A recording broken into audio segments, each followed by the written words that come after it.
You know, we have another returning guest today.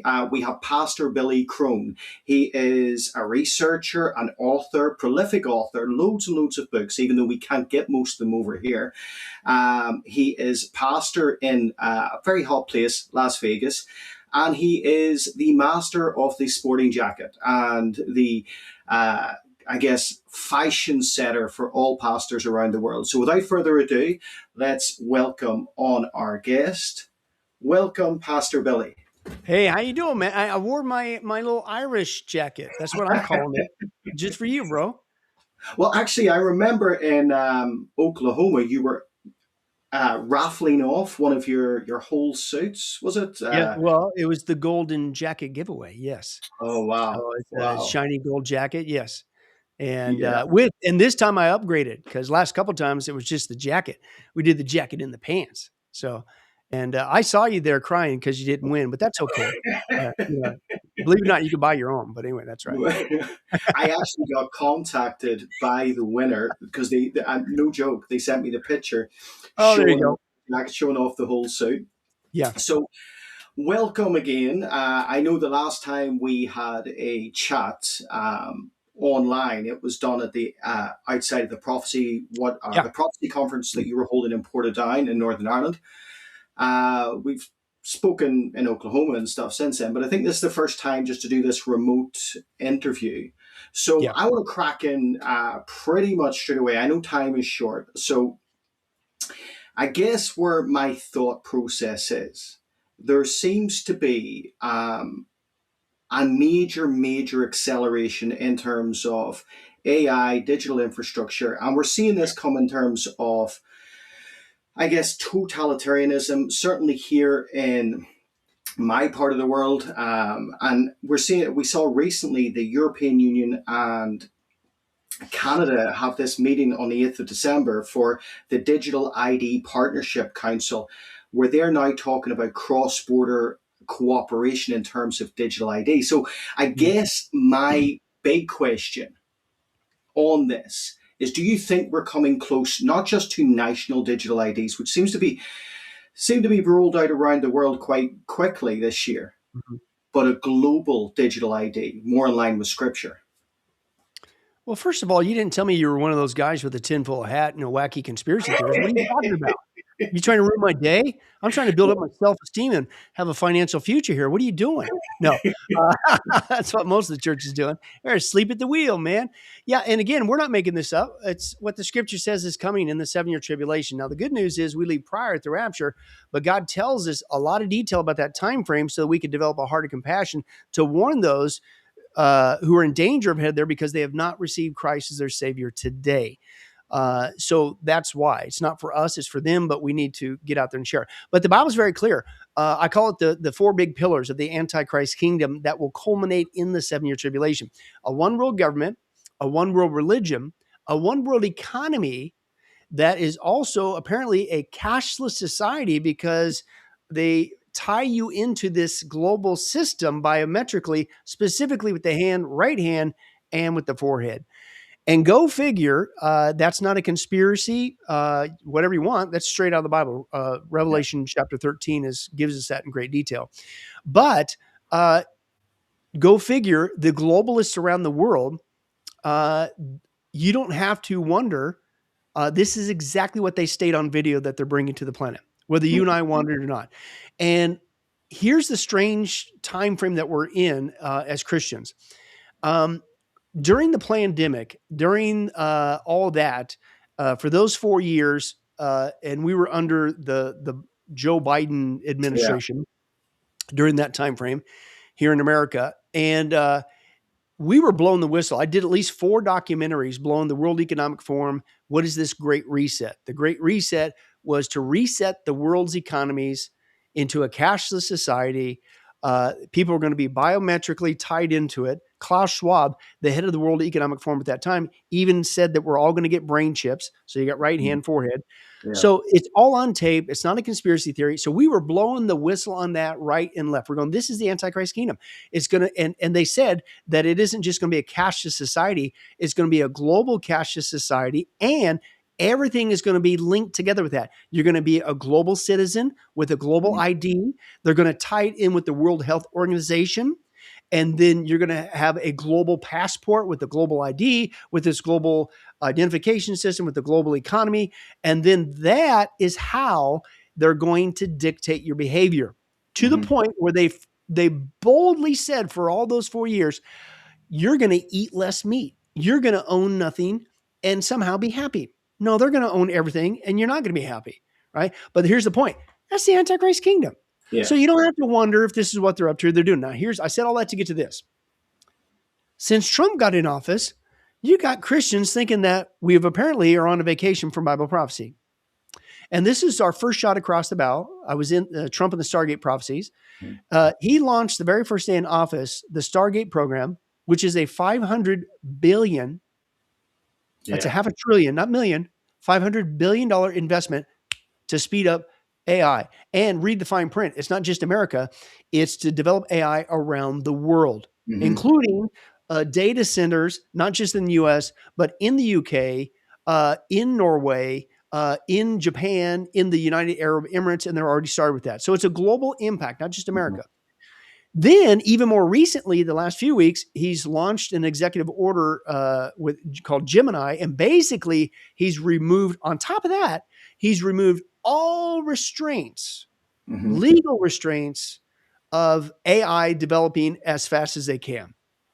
And the reason why that's prophetic is because in order to pull off this global identity, this global government, this global cashless society, to tie in your global vaccination status and your global health records and your global buying and selling, Revelation 13, you can't hire enough people for that.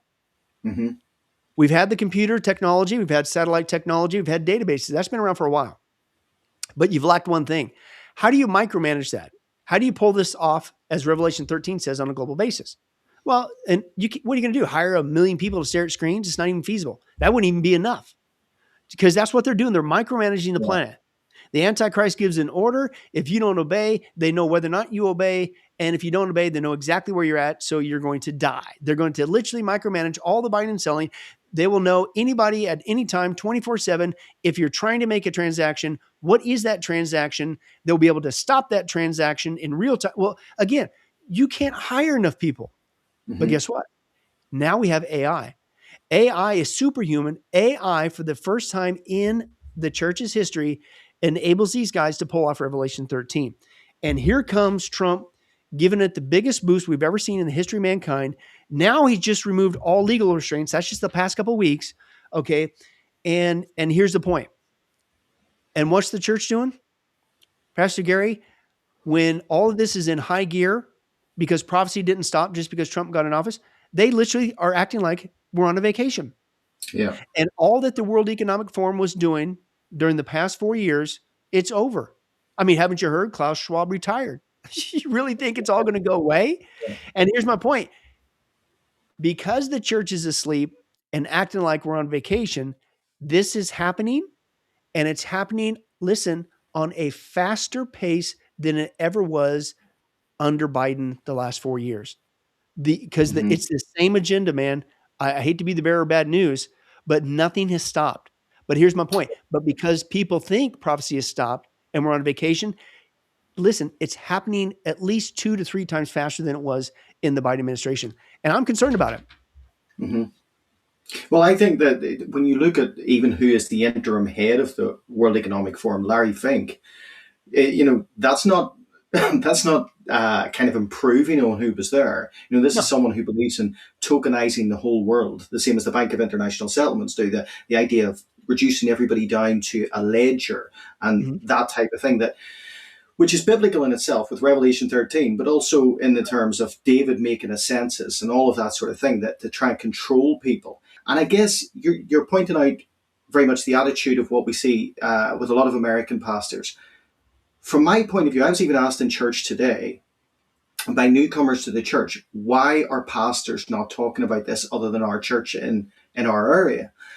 And I just don't really have the answer, because I don't know if they're expecting. I want to ask you this. I don't know what they're expecting. We've seen the Bondi Beach attack there, which is horrific. Right. We see Christians in our country that are locked up for sticking and expressing Christian values when it comes to sexual identity and things like that. They're locked up indefinitely. Right. Do these pastors think, or are they is it a spiritual delusion? Are they fooling themselves into thinking that this is somehow not going to be it somehow this new world order is somehow going to be friendly to Christians?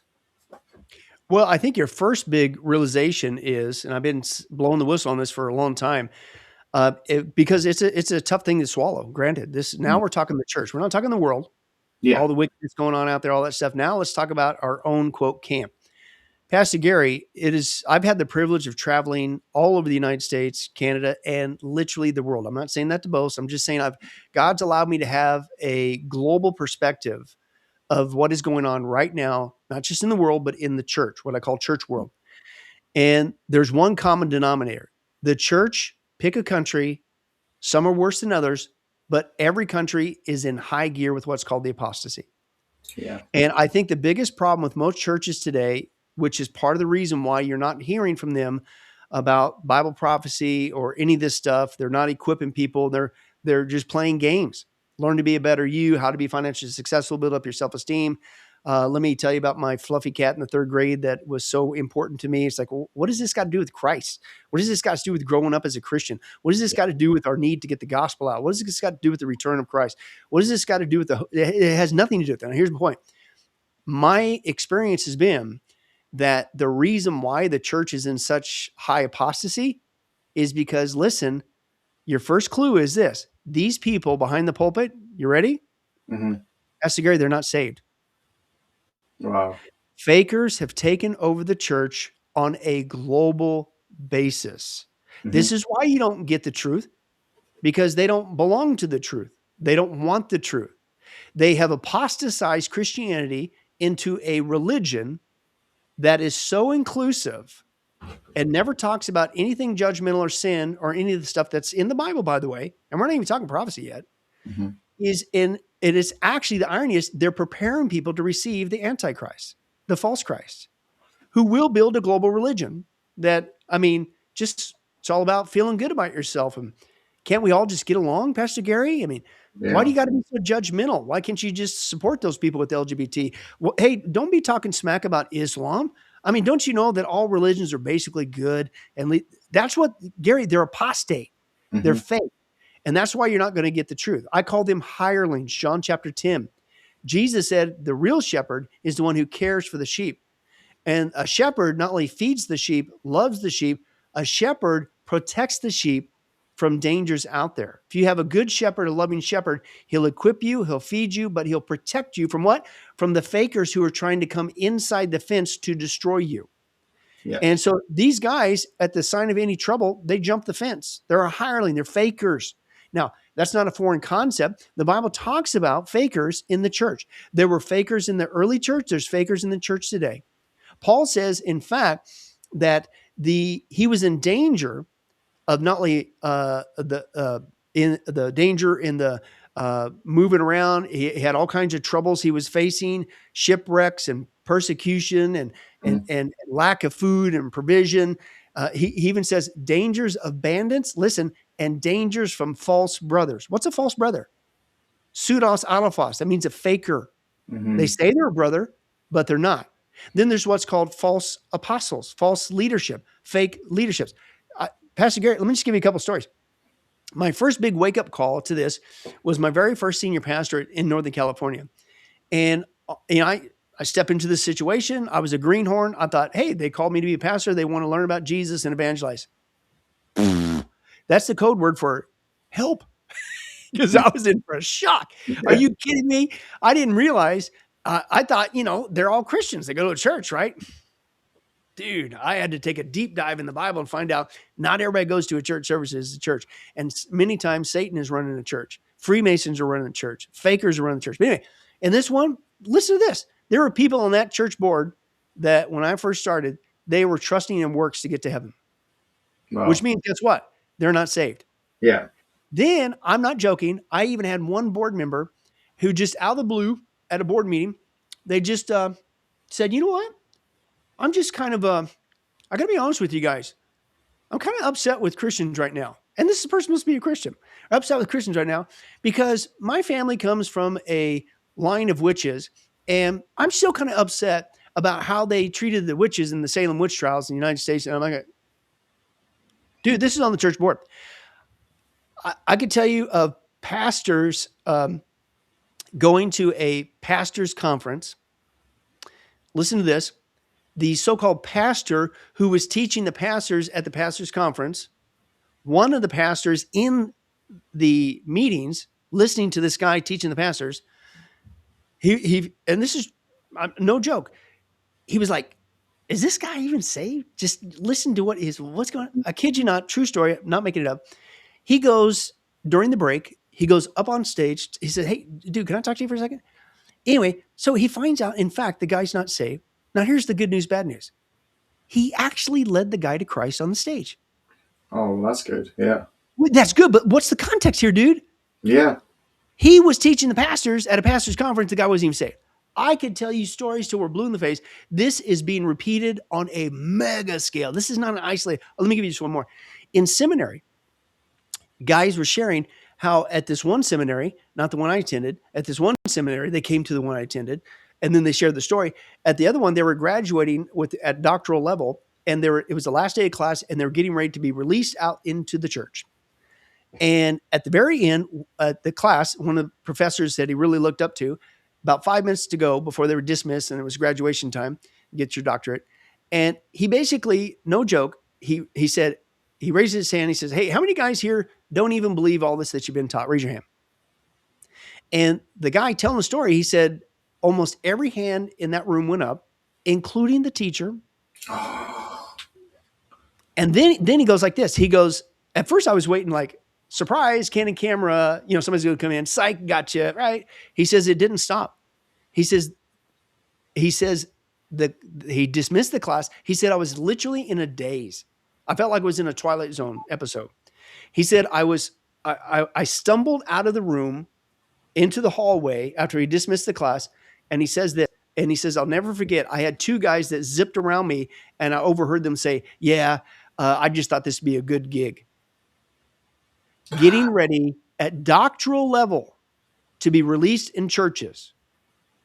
So why is it the church is so messed up today? Why is it that they won't teach the truth? Why isn't they won't love people enough to tell them even the basics of the scripture? And instead, it's just a bunch of fluff and junk? Because Pastor Gary, they ain't saved. Yeah. Now, here's the irony. Here's your other answer. The Bible tells you that this is a sign you're in the last days. Matthew 24, Jesus said, watch out, there's going to be famines and pestilence and wars and rumors of wars and earthquakes and all that stuff on the right, birth pain signs. I just quoted Revelation 13. You're going to have a one world government, a one world economy, cashless society, a mark of the beast system, controlling the buying and selling. That's true. But God also tells us, here's a sign you're getting close. This time, not the world, the church. And here's what he says.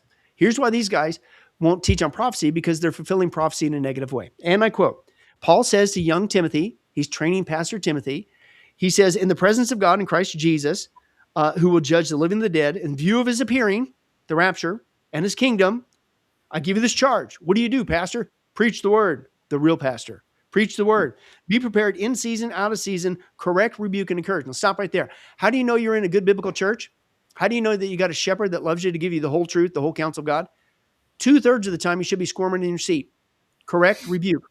I didn't say it, God did. Yeah. If all you get is the one thing, encouragement, you're being lied to.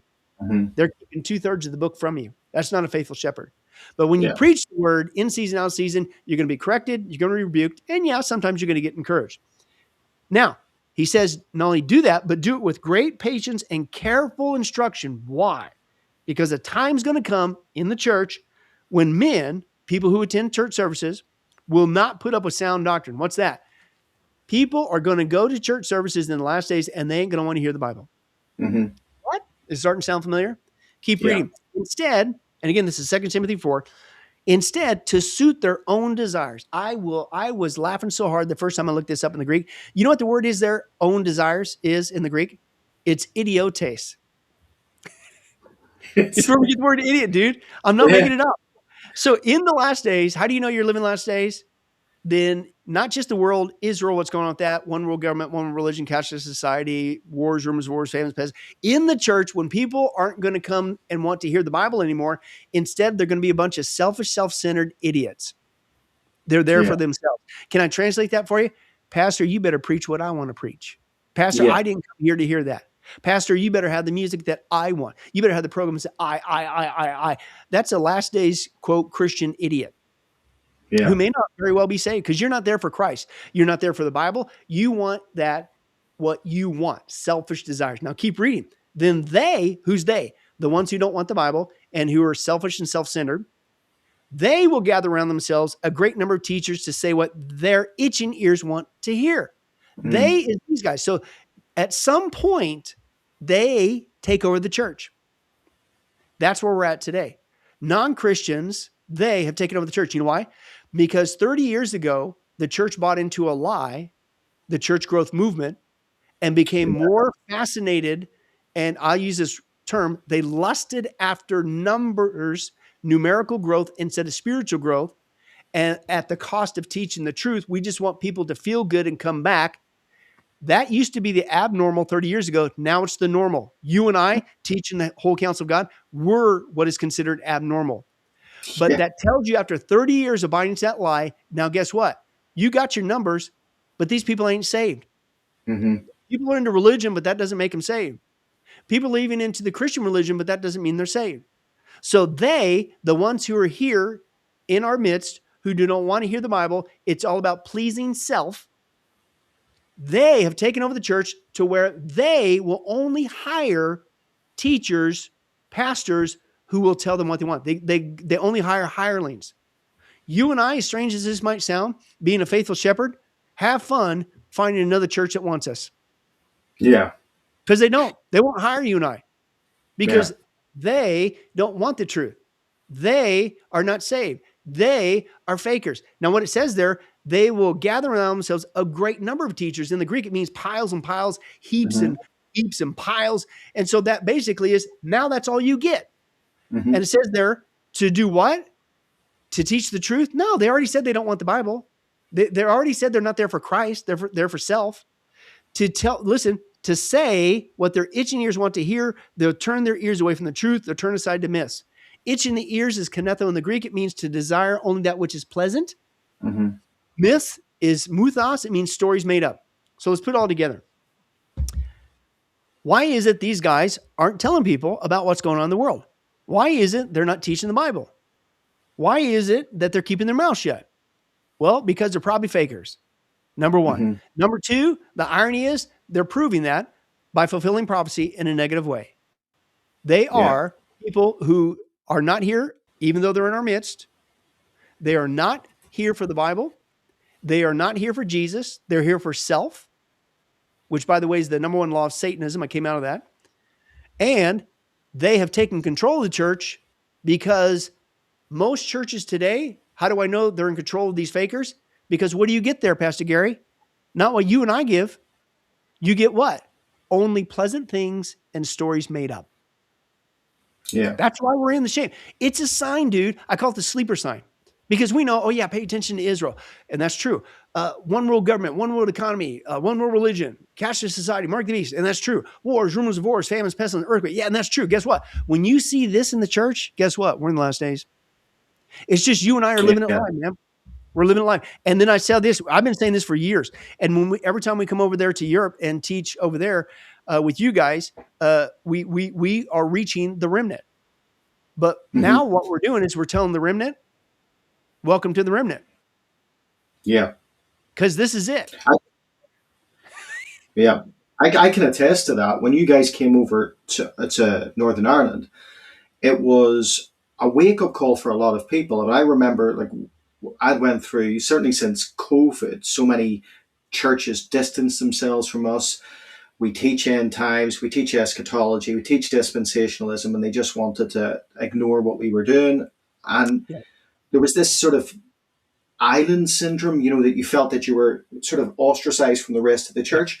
But coming to the conferences that you held, and then we held our own conference after that, and it was it was very telling because you had these people traveling from everywhere, Yep. and that's the same thing. The remnants hungry. I was just in Iceland preaching a few weeks ago, and the remnants hungry, but they're so geographically positioned around the place, like isolated from each other.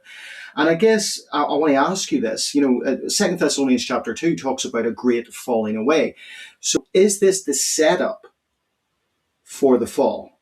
Is this the Well, setup yeah. for a lot of people just, saying, I want those ear tickling pastors. I want the pastors with the skinny jeans and the smoke machines and the lights and all of that sort of stuff. Yeah. I don't want to hear stuff that's going to uh, uh, wake me up to the season that I'm in. And the thing that I give as a caveat to that, when we preach the book of Revelation or the book of Daniel, or when we go through, like we do in a Bible study, line by line, it's all to bring hope, but hope is in the name of Jesus. We're just telling you that the world is decaying, the world is coming to, the church age is coming to a crescendo. So will this lead to the falling away? Well, I think it's already exposing what's already here. Again, most of the Mm, churches around the world are completely apostate. And here's my point: they are most likely not saved. Ultimately, only God knows the heart. But when you deny Jesus Christ is the only way to heaven, or when you profess to be a Christian and say, no, I'm going to become a new ager, I don't have to wonder. The Bible tells us, 1 John 2, 19, they went out from us because they didn't belong to us. If mm, they belonged to us, they would have remained with us, but their going showed that none of them belonged to us. Matthew 7, Jesus talks also about counterfeits. He said, on that day, many, not a few, many will say to me, Lord, Lord, didn't, and what do they appeal to? We trusted in your grace, your death on the cross, grace mhm. alone, faith alone to save us. What are we doing in hell? No. What do they appeal to? Religious works. Lord, Lord, didn't we prophesy? Didn't we do all these things? And what's Yeah. Jesus say? I never knew you. Not I knew you once you lost your salvation, because you can't. They're in our midst. And I already Mhm. said, Paul, false brothers, right? False teachers, false apostles. What are that? Fakers. Fakers were in the early church. And if anything, we're just going full circle. Now we're back where it all Yeah. started.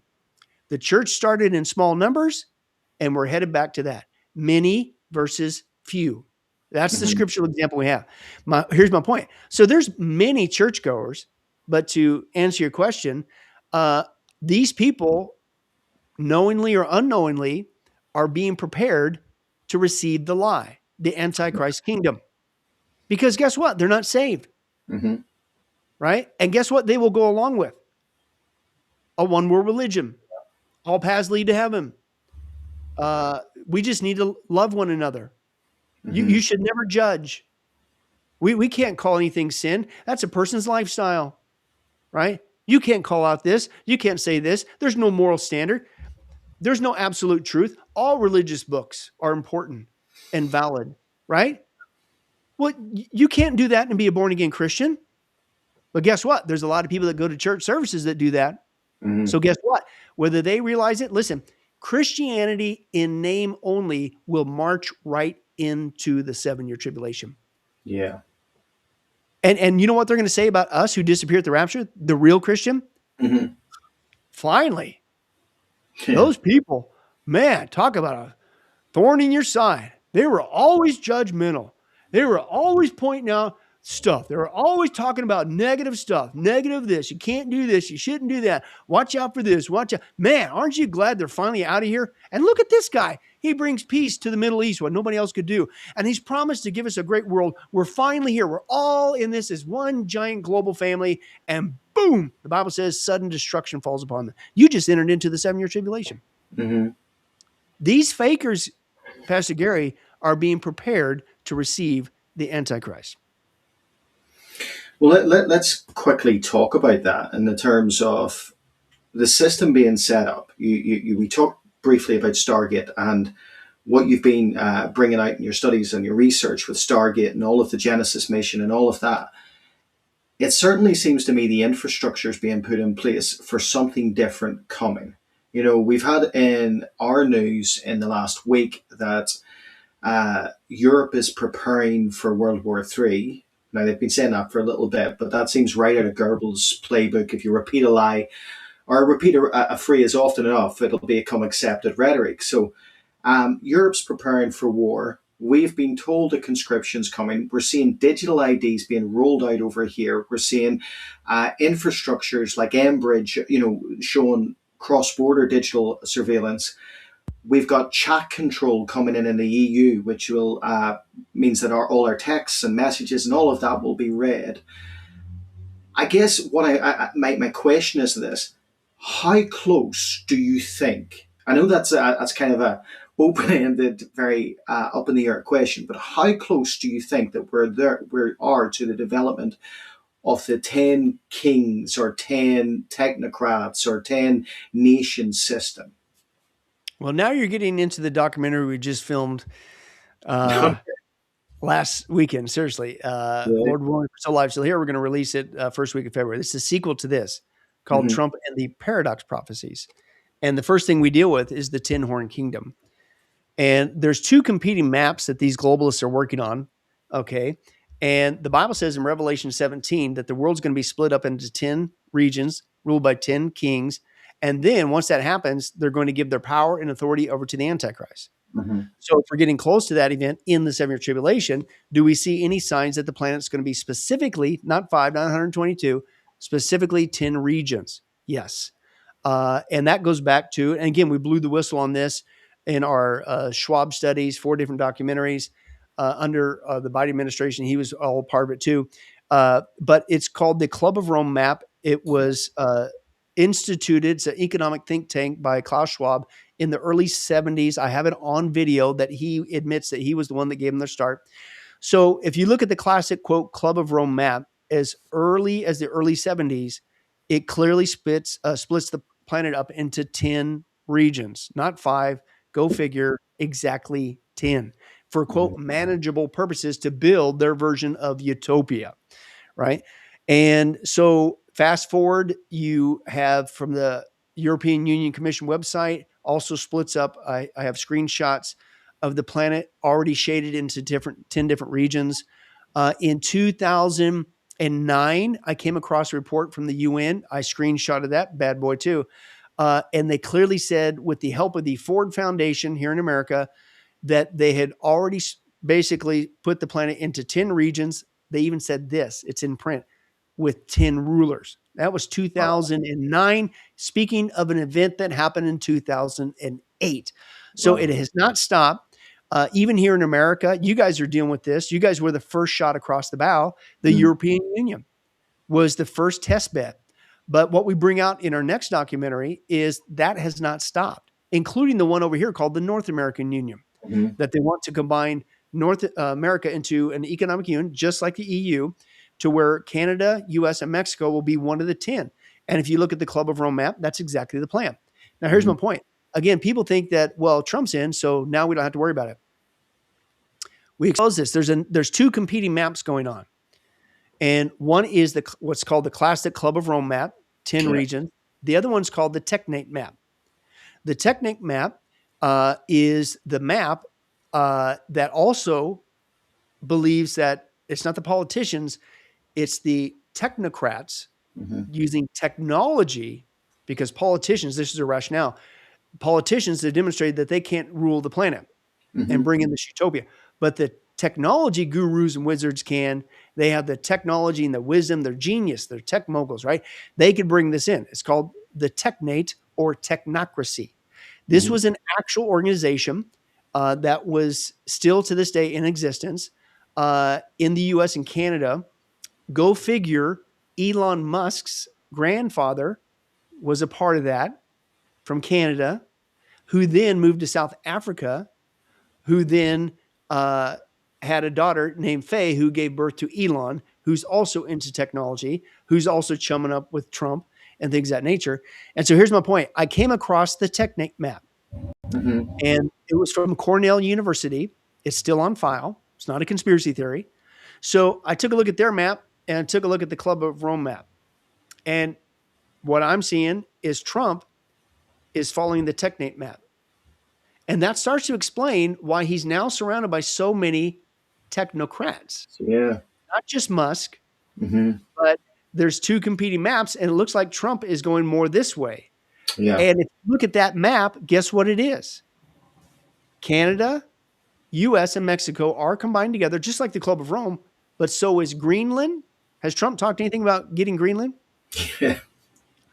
He relabeled the Gulf of Mexico, Gulf of America, the Yeah. what America? Which version of America? The North America or whatever. But then, if you notice, he went even further down to Panama. Hmm. And he says we need to get control of that. So he's expanded it along with Greenland, Canada, US, Mexico, but all the way down south to, watch this, Panama and Venezuela. Now, here's what's weird. If you look at the Technic map, guess what? All the way down to the tip of South America and Venezuela, that's their version of that union. Wow. So, anyway, you're going to have to wait a little bit because Yeah. this is the sequel we just got done filming. That's just part one Yeah. of 3 sections we bring out. But he's following the Technate map. That's why he's surrounded. He's going not the Club of Rome route. He's going the technocracy route. That technology is going to bring in the golden era, the golden age. But here's the point. At the end of the day, they're splitting the planet up into 10 regions. Hmm. Whether it's this map, that map, it's the same in place. And the Bible says that's what's going to happen to the planet. And once that gets established, they're going to hand their power over to the Antichrist. Wow.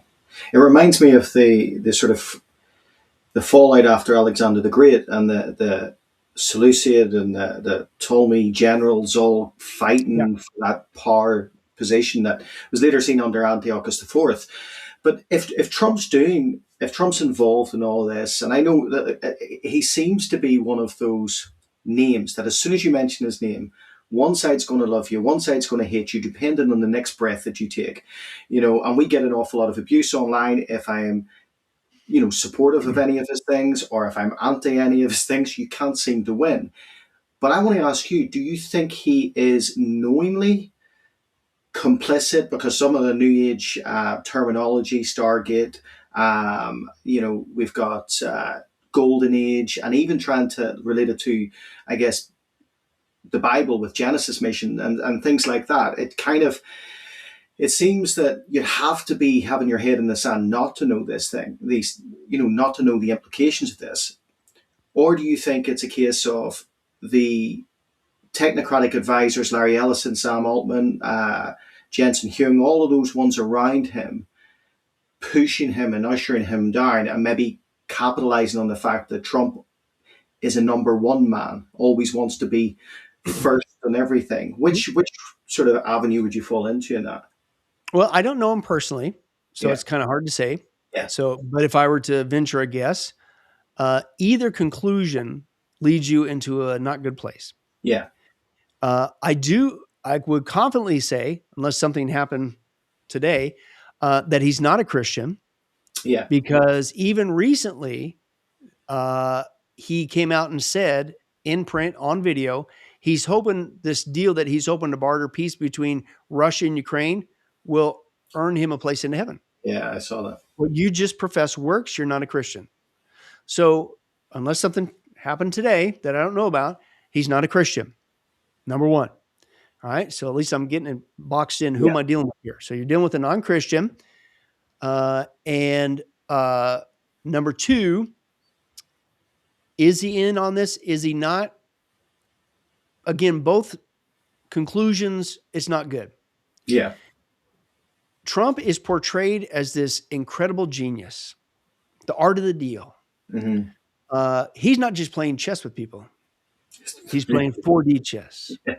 The guy's just this genius. And don't question his motives, what he's doing, because he's already 45 steps ahead of the other guy. You just got to trust it. It may not seem like sense now. Okay, so here's my point. He's pitched as this incredible genius. Hmm. All right. Well, let's take the route that people want to say, well, maybe he just doesn't know. Then you know what? He's not a genius. He's the biggest dummy there ever was. Yeah. Because if I can figure out what these guys are doing, you're the president. You mean to tell me you can't decipher these guys got some ulterior motives? You can't mean to tell me that you don't have access to information. I'm just dealing with stuff that I can find out over the counter. You got top secret clearance. You can find out anything you want. You mean to tell me, Mr. Genius, with all due Hmm. respect, that you don't know? Then guess what? One side has to confer then the guy's the biggest non-genius there ever was, Yeah. right? You can't have it both ways. So if he's a genius, then how's he falling for this? Mm-hmm. But then the other side is maybe he is a smart guy. And guess what? He knows exactly what he's doing. Mm. And we're the ones with the low IQ because we're treating the guy like he's a Christian and he's, quote, on our side. He's not even saved unless something happened today. And we're being led astray. Yeah. And then there's Christians out there who are acting like, whew, I got at least 4 years I can take a break and goof off again. I'm gonna walk with Jesus Christ because Trump's in office and all this prophecy stuff that we went through during the pandemic. And whoa, man, at least we can get a break. No, there is no break. And here's the danger because of that attitude, it's happening 2 to 3 times faster. Yeah. It's crazy. It's like a setup. Well, I remember speaking to Pastor Brandon about this because I was saying that the guy behind our digital ID in the UK is not Keir Starmer, because I don't think Keir Starmer can tie his shoelaces. It's not Tony Blair, although he's integrally involved, but it's Larry Ellison. Larry Ellison is the individual who uh, told Tony Blair, this is what you need to do. This is what all nations need to do Mhm. to feed the AI system, get all of this data collectively sort of brought in. And that to me means that people need to wake up. People need to be aware. They need to get your book. But also, I guess, with we talked, the sort of rhetoric of war and stuff and these things. I want to ask you: is warfare going to change? Is it going to be? We've seen the likes of drones and the Tesla bot and the T-800 coming out from China and all of this. Are we going into? I don't. I'm trying to articulate my question because I'm still confused as to why people don't share this. Are we going into the sci-fi movie realm in a next conflict? Is this going to be next level with all of this technology? Because it just feels like there's no room to move. Well, let me back up a little bit with Larry Ellison. And I agree Hmm. with you. He's the big linchpin pushing this kind of global system, not just with ID, but Big Brother. They're going to know Yeah. everything you do online, in your home, outside your home, smart city, smart home, smart this, smartphone, everything. All going to be tied together and run by AI, monitoring, micromanaging the planet. Revelation 13, like a rat in a cage. Hmm. Another one who's been pushing that just as long is Kill Gates. Oh I mean, yeah, Bill Gates. Yeah. yeah, So yeah. he's another one you got to keep an eye on. And in fact, we exposed him in our global elites in the Antichrist. Hmm. And that guy, I would just say this on record, he's the biggest mass murderer in the history of mankind. And he Yeah. ain't done yet. But he's been pushing for a long time for his evil, nefarious motives, as well as Larry Ellison, that we all need to be digitized with the digital ID, with the digital vaccination, with the digital passport, and all that stuff, and things of that nature. So that's just kind of a side note. As far as technology and warfare, I've had the privilege of doing many, many documentaries. A lot of them I've had the privilege of interviewing many servicemen. And I will just share with you the what's called declassified information that they share with me. They actually have classified information that I've tried to get them to share with me, and they're faithful to their oath. They says, nope, I can't go there. I made an oath. Even as Christians, they won't divulge. But just what they've shared, declassified information. My rule is this. It used to be, keyword, used to be before I started interviewing these guys, it used to be we were 20 years behind the actual technology. Hmm. Now, part of that is, um, I get it. It's a national security issue. You're not going to blow the whistle on your latest technology when people are trying to overtake your country. And I get that from a military perspective. But after interviewing these guys, oh no, dude, we are 30 to 40 to 50 years behind the actual technology. Hmm. If we saw how far the technology is, including warfare, you and I would probably crawl in a hole, freak out like little babies, and everybody else on the planet. Yeah. Because let me just give you real quick um, a taste of that. This is a guy who, this is declassified. He shared how he had, as an early cadet for the Air Force, he won an award and he was taken to the JPL laboratories, the Jet Propulsion Laboratory, Southern California.